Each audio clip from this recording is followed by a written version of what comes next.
आपल्यासोबत आहेत शेतकरी नेते बच्चू कडू. त्यांच्याकडून आपण जाणून घेऊयात नेमक्या प्रतिक्रिया. नमस्कार सर, तुम्ही पहिल्यांदाच आता कोल्हापुरात आला आहात शिवसेनेत पक्षप्रवेश केल्यानंतर. काय नेमके कसे उपक्रम राहणार आहेत? नाही नाही इथे प्रहार संघटना आता काही पदाधिकारी शिवसेनेमध्ये सामील झाले. निश्चितच याचा फायदा शिवसेनेला होईल आणि त्या पद्धतीनं आम्ही जी काम करण्याची आमची पद्धत आहे त्या पद्धतीनं आपण त्यांना ताकद देण्याचं काम करू. मला वाटते इथले स्थानिक जे शिवसेनेचे नेते आहे किंवा जे जिल्हा प्रमुख आहे त्यांच्या विचारानं समोर जाईल. कर्जमाफी संदर्भात आपण बरंच आक्रमक झाल्याचं आपल्याला पाहायला मिळत होता. नेमकं आता याची भूमिका नेमकी कशी राहणार आहे शिवसेनेमध्ये? शिवसेनेचे प्रवेश झाल्यानंतर विधान परिषदमध्ये आम्हाला ज्या पद्धतीनं मांडायला पाहिजे होतं त्याच ताकदीनं मांडलं आहे. कसं आहे का पक्ष सत्तेत गेला म्हणजे शेतकरी वाऱ्यावर सोडायचा ही काही आमची भूमिका नाही आहे. आम्ही नेहमी सांगितलं का सत्ता जेवढी महत्त्वाची आहे त्याच्यापेक्षा सत्य महत्त्वाचं आहे आणि सत्यासाठी आम्ही भांडत राहू. कर्जमाफी संदर्भात कोल्हापुरातूनच एक वेगळा एल्गार आपल्याला पाहायला मिळतो रविकांत तुपकरांचा. ते म्हणतात की वारसांना देखील कर्जमाफीच्या यादीमध्ये समाविष्ट करा आणि नियमित कर्ज जे भरतात ते साधारण 2 लाखांपर्यंत त्यांना अनुदान द्या. आणि हे जर केलं नाही तर ह्याचा सुरुवात जी आहे हे राज्यव्यापी आंदोलन होणार आहे. यांची सुरुवात कोल्हापुरातून होणार आहे असं म्हणतात. आणि आता कसं आहे ज्यांना कर्ज आपण 2 लाखाच्या कर्जमाफीच्या संदर्भातलं आंदोलन जे केलं होतं त्याची पूर्तता झालेली आहे. फक्त आता रेग्युलर कर्जदारांना 50,000 जे प्रोत्साहन निधी देतं ते किमान आमचं मागणी होती की त्याला 1 लाख तरी दिलं पाहिजे, म्हणजे जे रेग्युलर कर्ज भरतं. कारण ते जसं व्याजमाफी आपण त्यांना देतो रेग्युलर कर्ज भरणाऱ्यांना मार्चच्या आत जर आणि 30 जूनच्या आत जर त्यांना कर्ज भरलं तर त्याला व्याजमाफी भेटतं, म्हणजे बगरव्याजी कर्ज शेतकऱ्याला भेटतं.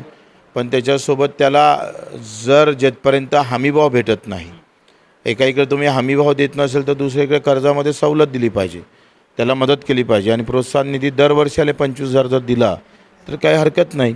तर त्यांची मागणी आहे का कर्ज मुक्तीसाठी म्हणजे कर्जमाफीला जेवढं माफी केलं तेवढंच माफ तुम्ही रेग्युलर कर्जदारांना पण करावं. आता तो त्यांची मागणी आहे. म्हणायला गेलं तर आपण अभिजित दिपकेंना भेटला आणि त्याच्यावर एकनाथ शिंदे कुठं ना कुठंतरी एक नाराज झाल्याचं जे चित्र होतं ते राजकीय वर्तुळात याची मोठ्या प्रमाणात चर्चा होत होती. नेमकं कसं बघता येईल? नाही आम्ही त्या सगळ्या संदर्भात अधिक बोलायचं काही कारण नाही आहे. माझं ना एकनाथजी शिंदे साहेबांचं बोलणं झालं, त्यांनी ज्या सूचना केल्या त्याप्रमाणे करू. आपल्यासोबत संजय शिरसाट देखील तिथं भेटीला गेले होते आणि एकनाथ शिंदेने देखील विचारलं होतं की ही महायुतीची कुठंही यामध्ये प्रोटोकॉल ठरलेलं नसताना आपण का भेटला वगैरे अशा पद्धतीने बरोबर आहे, त्यांच्या महायुतीच्या अनुषंगानं त्यांचे काही युतीचे काही धर्म आहे तो पाळला गेला पाहिजे. आणि त्या संदर्भात काही अडचणी युतीला आल्या असेल आणि त्या संदर्भात आम्हाला शिंदेसाहेबांना सांगितलं, त्याचं आपण कशा पद्धतीनं पालन करता येईल ते पाहू.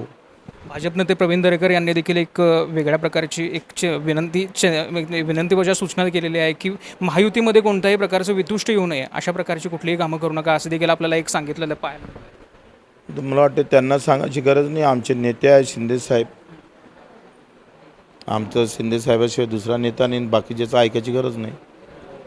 एकंदरीत आता आपण कोल्हापूर दौऱ्यावर आला आहात आणि आता जे पोस्टर अनावर वगैरे जे काही झालं त्या संदर्भात नेमकं काय सांगाल? कारण कशा संदर्भातलं हे नेमके आपली संकल्पना असणार आणि कसं?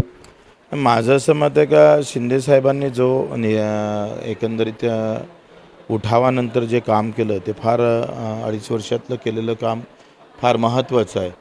आणि मला वाटते 50-60 वर्षानंतर पहिल्यांदा एक मंत्रालय तयार झालं. म्हणजे बाकी मंत्रालय जसे झाले म्हणजे आरोग्य मंत्रालय आहे, शिक्षण मंत्रालय आहे, तसं दिव्यांगाचं स्वातंत्र्य मंत्रालय ही संकल्पनाच खरं तर देशात पहिल्यांदा आम्ही मांडली. आणि पहिलं मंत्रालय शिंदेसाहेबांनी दिलं, ज्याला पाय नाही, हात नाही, डोळे नाही अशा लोकांसाठी धावून येणारा माणूस म्हणून आम्ही त्यांच्याकडे पाहतो. आणि मग असेच काही महत्त्वाचे निर्णय जसं अनाथाच्या आरक्षणाच्या बाबतचा निर्णय त्यावेळेस त्यांनी घेतला. आणि ज्याला आई वडील धर्म जात पंथ गावच माहीत नाही अशा अनाथांना 9 लोकांना नोकऱ्या भेटल्या आणि आरक्षणाची खरी चळवळ त्या अनाथांची सुरुवात झाली. असे महत्त्वाचे निर्णय कुठं दूर राहिले नाही पाहिजे म्हणून ही स्पर्धा आपण घेतो आहे. काय नेमकं कोणत्या बाबी यामध्ये समाविष्ट असणार आहे त्या स्पर्धेमध्ये? नेमके कोणी कोणी भाग घ्यावा किंवा कशा? ते तर मला वाटते पूर्ण माहिती आमचे वैभव आमचे मोहिते तुम्हाला सांगेल संदीप. मला पूर्ण माहिती नाही आहे. पण हे पूर्ण पत्र आम्ही वाटू. धन्यवाद आपण दिलेल्या या सविस्तर माहिती. यालाच मराठीसाठी मी रंजन, कोल्हापूर.